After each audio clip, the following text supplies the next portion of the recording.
Hello everyone, well back. Today's story was sent to me by email from Evelyn Gray. And now, let's listen to what happened to her. Hello.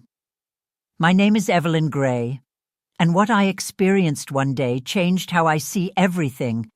Not loudly, not all at once, but slowly, like ink spreading through still water. I want to share this with you not because I have all the answers, but because something in me feels that this story belongs to more people than just me. So I'll begin at the beginning, which, like most real beginnings, looked completely ordinary. I was 43 years old when it happened, living in a mid-sized town in Ohio, the kind of place where the seasons are still dramatic and the neighbors still wave. My life had a particular rhythm to it. I woke early, brewed coffee with too much cream, drove my youngest daughter to school, then sat at my home desk doing freelance bookkeeping work. Nothing about my days felt extraordinary, and honestly, I had stopped expecting them to be. I had a quiet faith, the kind that sits in the background like a familiar song, something I believed in but rarely examined closely. That was the shape of my life before. I had been feeling unusually tired for several weeks before things changed, the kind of tired that isn't fixed by sleep. I dismissed it easily because I had always been someone who pushed through. There was a heaviness behind my eyes, a faint pressure in my chest that came and went like a tide. I told myself it was stress. The news cycle, family logistics, a particularly difficult client. I didn't understand yet that my body was trying to speak to me in a language I hadn't learned to translate. I kept moving, as most of us do, because stopping felt more dangerous than continuing. What I remember most about those final ordinary days is strangely specific. The smell of wet leaves on my front porch, the particular way afternoon light landed on the kitchen table around 3 o'clock, the sound of my husband humming off-key in the other room. I was present in my life, and yet somehow not fully inside it. Looking back now, I wonder if something in me already knew a pause was coming. Not a dramatic departure, just a quiet, unexpected stillness that was beginning to gather at the edges of everything I knew. It was a Tuesday, which feels important for some reason I can't explain. As if the ordinary name of the day makes what happened feel more real. I was standing in the kitchen, reaching for a glass on the second shelf, when something shifted inside me. Not pain, exactly, more like a sudden withdrawal, as if the inner engine of my body made a decision I wasn't consulted on. My vision softened at the edges, a warmth moved through my arms, and then the floor seemed to tilt very gently, the way a boat rocks when a large wave passes beneath it without breaking the surface. My husband found me a short time later. I don't know how long I was still. He has told me since that what frightened him most wasn't the scene itself, but the expression on my face. He said I looked completely peaceful, more peaceful than he had ever seen me in waking life. The paramedics arrived quickly, but my awareness had already slipped somewhere else entirely by that point. I wasn't experiencing the room I was lying in. I was somewhere, or in something, that had no walls and no floor and no ceiling. Just a quality of being that I am still searching for the right word to describe. What struck me later, when medical staff explained what had happened to my body, was how little drama had surrounded the moment itself. There were no signals I recognized as warning signs, no movie-style sequence of events, just one breath, and then a different kind of awareness entirely. Doctors would later use careful clinical language to describe what my body had passed through. I listened to them politely and nodded. But inside, I was thinking about something else entirely. I was thinking about the light I had moved toward, and what had been waiting inside it. There was no darkness, actually. That's the first thing I want to say. because so many descriptions of these experiences begin with darkness, and mine did not. What I entered felt more like the inside of a breath being held, a suspension, a silence that was somehow more full than any room I had ever stood in. My physical senses had completely dimmed. I could not feel my hands or feet, could not hear hospital sounds or voices, and yet I was aware in a way that felt startlingly sharp, more awake somehow than I had felt in years. The first sensation I can name was warmth, but not the warmth of temperature. It was more like the warmth of being recognized, as if something in that space knew me completely, not just my name or my history, but the texture of all my fears and the shape of my quiet longings. I felt seen in a way that is almost embarrassing to describe, because it sounds too simple for what it actually was. There were no edges to this knowing. It wasn't coming from one direction. It was coming from everywhere at once, the way sound fills a room when the music is exactly right. I began to move, or perhaps something began to draw me. It's difficult to separate. There was a quality of light ahead of me that I can only compare to the moment just before sunrise, when the sky isn't quite dark and isn't quite bright, but is hovering in something more honest than either. I had the strong sense that I was approaching something, not something frightening, something patient, something that had been there for a very long time, waiting without urgency, as if time, in that place, was simply not relevant in any way I had been taught to understand. And ahead in my story, what I encountered inside that light would shift everything I thought I understood about where we are heading as a country, as a people, as a collection of ordinary human beings trying to find our way. As I go deeper into what I was shown, you'll begin to understand why I hesitated for almost 2 years before writing down a single word of this. Some things feel too large for language, and yet the feeling that this needed to be shared eventually became stronger than the feeling that it needed to be protected. So I kept going, forward into the memory of it. And I ask you to come with me. What I encountered first, before anything visual, before any message or image, was a presence.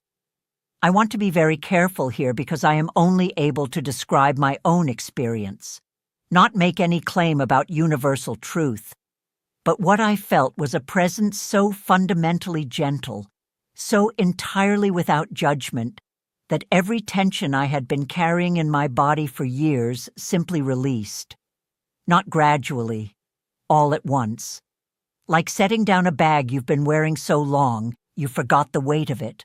I stood, or floated, or simply existed, in front of something I cannot name fully without diminishing it. The presence had a quality I associate with complete acceptance. I am someone who has spent most of my adult life being aware of my own shortcomings, not in a cruel way, but in that persistent, quiet way many people carry. The voice in the back of the mind that keeps the list. And in front of this presence, the list dissolved, not because it was ignored, but because it was seen and held without any reaction of disappointment. It's the closest I can come to explaining it. I was fully known and fully welcomed at the same time. Those two things together felt almost impossible, but they were both entirely true. What I noticed, standing in that presence, was that I was not afraid. And the absence of fear was itself remarkable to me because I had not realized how much low-level fear I carried through ordinary life. Fear of failure, fear of irrelevance, fear of the news, fear of the future. All of it was simply gone, replaced by something quieter and more solid, a steadiness. I began to understand, in a way that bypassed words, that this presence had something to share with me. Not instructions exactly, more like a gentle unfolding of images and feelings, a slow showing of something I was meant to carry back. When communication came, it didn't arrive as sound. I want to make that clear because it's one of the details that has always been hardest to explain to people who ask. There was no voice the way you are hearing my voice right now. No air moving, no vibration, no particular direction the words came from. Instead, understanding arrived the way memory arrives, already fully formed, already inside you, as though it had always been there, and you were simply being reminded of something you had forgotten. It felt like language, but softer and far more precise than any sentence I have ever spoken out loud. The first thing I understood in this wordless communication was something about time. That our sense of time as a long line moving only in one direction is, in that place, seen as a kind of useful simplification. The way a map is useful, even though it is never the actual territory. I sense that what I think of as the future already exists somewhere in a form that is visible from certain vantage points. Not fixed, not unchangeable, but visible, like being on a hilltop and seeing both the road behind you and the road ahead, while the people on the road can only see what is directly in front of their feet. The quality of this communication shifted as it deepened. What began as abstract impressions began to gather into something more specific. I started to receive images, not like photographs, more like feelings with shapes attached. Feelings about people, about gatherings, about a country I recognized as my own, about a particular period of time that seemed to correspond to something very close to where we are right now. I did not understand everything I was shown, but I understood enough to know that some of it was meant to be remembered, carefully, and eventually offered to others. The images that came to me regarding America were not what I expected. And I want to say again that I hold all of this as personal impression, not as prophecy or certainty. What I sensed was not catastrophe.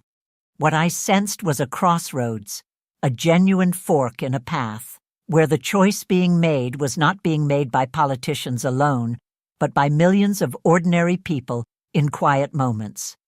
The impression was of a country very tired, not angry exactly, more like someone who has been running for a very long time and can feel their legs beginning to ask a different question than they used to ask. What struck me most in this impression was the quality of the choice itself. It felt less like a political choice and more like a question of character. I sensed that something in 2026, not a single event, but a gathering of smaller moments, would begin to reveal what kind of people Americans understood themselves to be under all the noise and division. Not who the loudest voices said they were, but who they actually were, in how they treated neighbors they disagreed with, in what they chose to consume and believe, in what they decided to do with their exhaustion. I sensed a particular heaviness around leadership, not one person specifically, but the idea of leadership itself. As if the country was being asked, quietly but persistently, whether the people it elevated truly reflected its deepest values, or only its loudest fears. This was not a feeling of doom. It was more like the feeling before a difficult but necessary conversation, that hovering, sober awareness that something true needs to be said, and that the relationship afterward will depend entirely on whether the people involved can stay honest and stay kind at the same time. Among the impressions that stayed with me most clearly were what I can only describe as emotional snapshots of specific places and specific feelings, though not always specific events I could name. I sensed something around major cities, a kind of restless shifting, as though communities were reorganizing themselves around questions they hadn't yet found language for. Not violence, not chaos, more like the quiet churn of a river rerouting itself after something upstream has changed. I felt the Midwest specifically, and the particular weight people there carry between generations, the gap between what was promised and what arrived. I also received something around media and information, around the way truth was being experienced as fragmented and exhausting. The impression was of people genuinely struggling to find solid ground beneath their beliefs, not because they were foolish, but because the environment around information had become genuinely difficult to navigate, and I sensed that this particular exhaustion with knowing what is real would reach a kind of breaking point around the period I understood as 2026. Not a collapse, but a moment of collective, quiet reckoning. A reaching for something more trustworthy than the noise. One image came to me with unusual clarity, and I have thought about it many times since. It was the image of a large room, full of people seated in conversation, not argument. The feeling attached to it was tentative, fragile, but present. As if something that had been impossible to imagine was now barely being attempted. I don't know if this was literal. I don't know if I was seeing an actual event or a possibility or something in between, but the emotional quality of it was unmistakable. It felt like the first breath after a long time of not breathing properly. Careful, necessary, and quietly extraordinary. What I want to say very carefully about the political impressions I received is that they did not feel like a winner and loser story. That framework, which is so embedded in how we talk about politics, was completely absent from what I sensed. Instead, what I received felt more like a weather report about the emotional climate of the country, the pressure systems that were building, the directions things seemed to be leaning, not from any divine decree, but from the accumulated choices of millions of people over years and years of quiet momentum. The impression around 2026 specifically carried a feeling of threshold, as though several things that had been in motion for a long time were arriving at a particular moment of visibility simultaneously. I sensed something around trust in institutions, a quality that felt neither like collapse nor like restoration, but like renegotiation. As if the country and its structures were having a difficult but necessary conversation about what the agreement between them should look like going forward. I felt this particularly strongly around local governance. Small decisions, community-level shifts that wouldn't make headlines, but would quietly change the texture of daily life.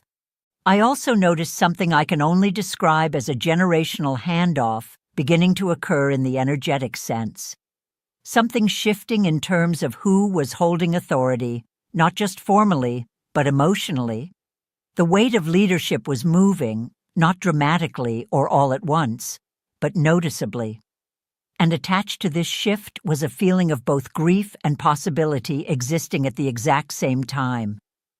Grief for what was being released. Possibility for what that releasing might allow. I felt that ordinary people very much like the ones I grew up beside, were at the center of this shift far more than any headline figure. The thing about everything I was shown regarding the external world, the country, the crossroads, the political currents, is that it was all delivered within a context of profound peace. I want that to be clear because it matters enormously to how I understand what I received. There was no urgency in the showing, no alarm, no instruction to panic or warn or frighten anyone. The peace was not the peace of everything being fine. It was the peace of everything being held, a very different thing. Like being told difficult news by someone who loves you completely and is not afraid. The quality of the warning, if I can even call it that, felt less like a warning and more like an invitation. An invitation to pay attention to what truly matters, to choose responses that come from the deeper, quieter part of human nature rather than the reactive, frightened part. I sensed a particular emphasis on individual choice, on the fact that the shape of what is coming is genuinely not fixed, that what I was being shown was a range of possibilities weighted by current trajectories, and that trajectories can change when enough individual human beings make even small shifts in how they engage with one another. I felt something specific about fear. About how fear, when it is the primary fuel of a community or a nation, tends to produce outcomes that then produce more fear. And I sensed a gentle but serious attention being drawn to this cycle, not in judgment of the people caught in it, but in the way a good teacher draws attention to a pattern a student keeps repeating without realizing it. The impression was that noticing the pattern is itself a form of freedom, that you cannot step out of something you cannot see, and that the seeing was, in some important way, already beginning. At some point in this experience, I became aware of a kind of turning, a shift in the direction of the pull I had been feeling. Everything that had been drawing me deeper into that space began to gently reorient, and I realized I was being returned, is the word that comes to me. Not forced back, more like guided, the way you guide someone gently out of a room when the time for the visit has ended. There was no resistance in it, but there was, I will admit, something that felt like reluctance, not because I wanted to leave my life, but because the quality of what I was leaving behind was so deeply unlike anything in ordinary experience.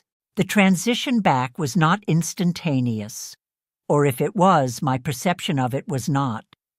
I moved through something like layers, like passing from one quality of light into another and another. Each layer felt slightly more familiar, slightly more material, until slowly the physical world began to reassert itself. Sound returned first, muffled and strange and somehow too specific after the expansive quality of where I had been. Then weight returned, the feeling of my own body as a dense and contained thing, which after that spacious awareness felt strange in a way I still struggle to articulate. When I opened my eyes and saw the ceiling of the hospital room, I understood something that took me much longer to find words for. I understood that I had been sent back with something, not an object or a document, something more like a responsibility of attention, a gentle charge to carry what I had experienced with care, to share it when the time felt right, to be honest about the uncertainty in it, while also being honest about the reality of what it felt like to receive it. That tension between certainty of experience and uncertainty of interpretation is something I have lived with every day since. The first change I noticed was the quietest one, and it happened before I even left the hospital. The low-level mental noise that had been the background soundtrack of my adult life was simply gone. Not the noise of real problems or genuine responsibilities, but the other noise, the ambient hum of comparison, of self-monitoring, of constructing and maintaining the image of myself I felt obligated to present. It had vanished. In its place was something I can only describe as a slight but permanent transparency, as if a very fine, very old layer of glass had been cleaned away from everything I looked at, including myself. My relationship to time changed in ways that were initially disorienting.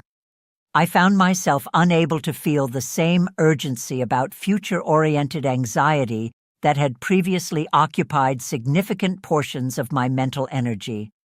Not that I became irresponsible or detached. I still functioned, still planned, still cared about what happened next. But the weight of the future as a thing to fear or control had fundamentally shifted. I had been in a place where time was experienced so differently that the linear, countdown quality of ordinary time now felt simultaneously more precious and less threatening, both at once, which is a strange thing to hold. I also noticed changes in my perceptual sensitivity that took me a long time to understand. Sounds became more textured to me. I started hearing emotional undertones in people's voices that I hadn't consciously registered before. I found myself more alert to the gap between what people said and what they were actually carrying. This made some social situations feel newly layered, but it also made me a better listener.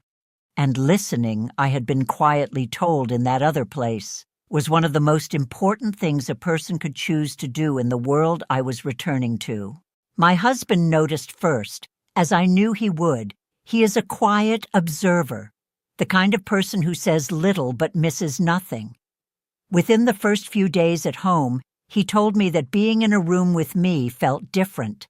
He used the word calmer, but then corrected himself and said it was more than calm. He said it was like being near a window that looks out on something very wide. I didn't fully understand what he meant at the time, but I wrote it down because it felt important. The people closest to us often see our changes before we have language for them ourselves.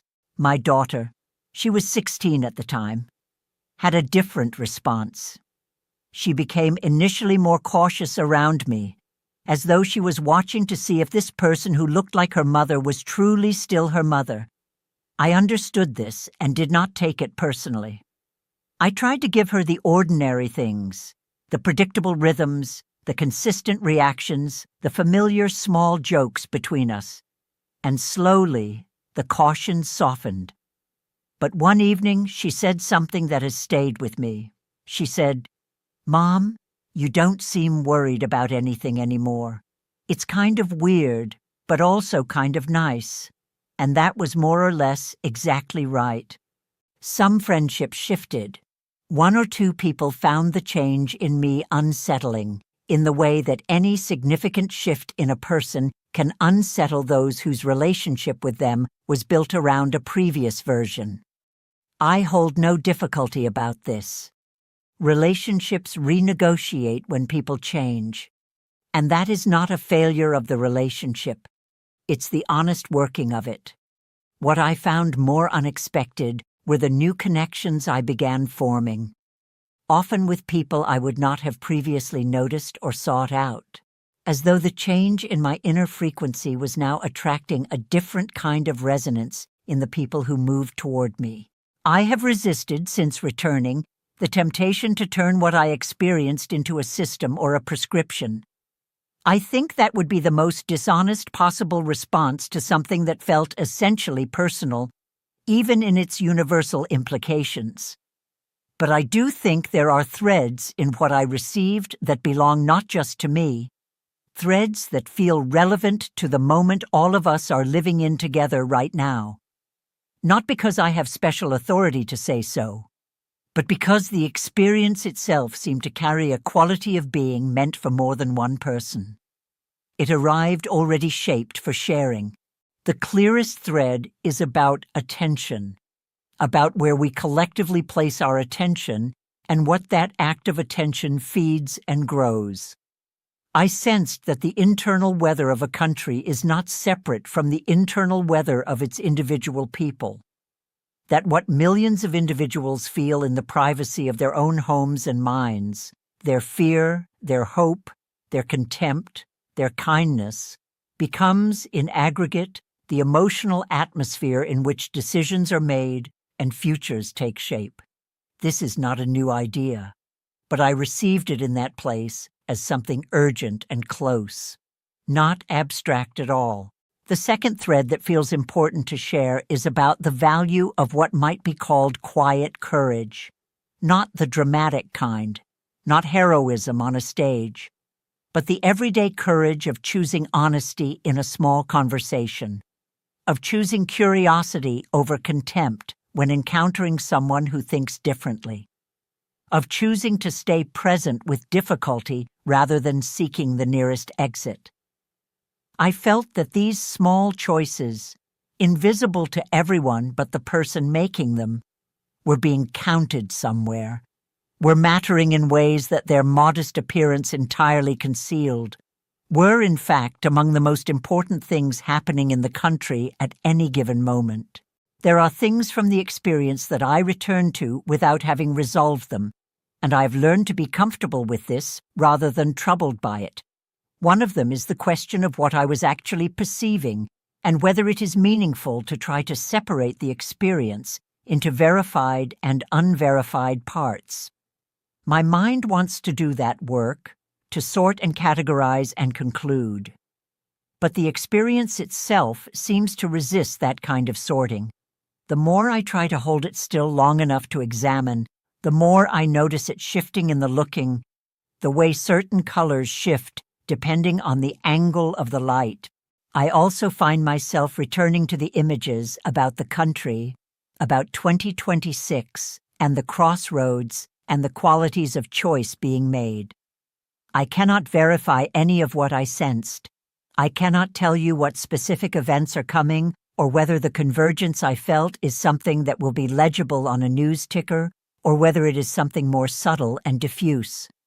What I can tell you is that the sense of importance around this particular window of time has not faded for me. If anything, it has sharpened slightly as time has passed, and I find myself watching ordinary events with a quiet attention that I did not have before, looking for the shapes inside them. What haunts me most gently is the question of the room I saw, the large room of people in conversation. I find myself wondering, on quiet mornings with my coffee, whether that image was descriptive or aspirational, whether it was showing me something that would happen or something that could happen if enough people made enough small, quiet choices in the direction of each other rather than away. I don't know the answer, and I have noticed that not knowing the answer does not diminish the image's power over me. It may, in fact, be what keeps it alive. Toward the end of what I experienced in that other place, there was a final impression that I have saved until now because it is the one that moves me most when I think about it. It was not an image. It was a feeling, very simple, arriving without any elaboration attached. The feeling was this, that everything I had been shown, the nature of what waits beyond ordinary awareness, the state of the country, the importance of quiet daily choices, the reality of being fully known and fully held. None of it was actually new information. All of it was something human beings already carry inside them. What the experience felt like it was showing me was not a secret that only certain people who cross unusual thresholds get to access. It felt more like a reminder, offered in a context so far outside ordinary life that it could not be dismissed or scrolled past or set aside for later. As if the only way to be truly heard in a life as busy and defended and distracted as a modern life tends to be, is to be brought to a place of such complete stillness that the deeper signal, the one that is always present, can finally be received. I think about the people around me now, in the grocery store, on the highway, scrolling through their phones in waiting rooms, and I sense something in them that I didn't used to sense.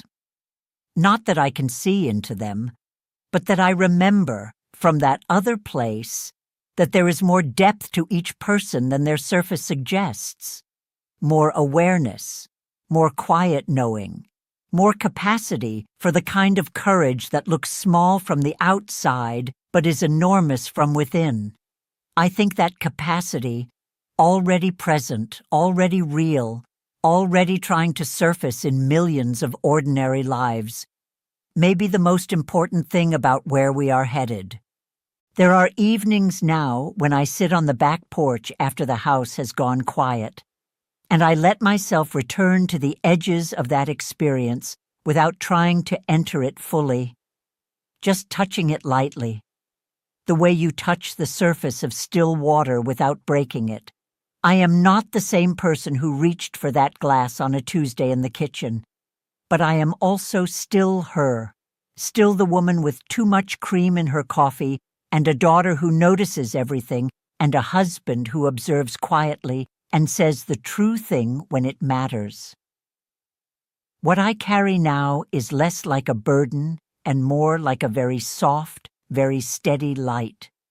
Something that doesn't ask to be explained or defended. Something that is simply there when I wake up in the morning and still there when I close my eyes at night. I have stopped trying to translate it completely.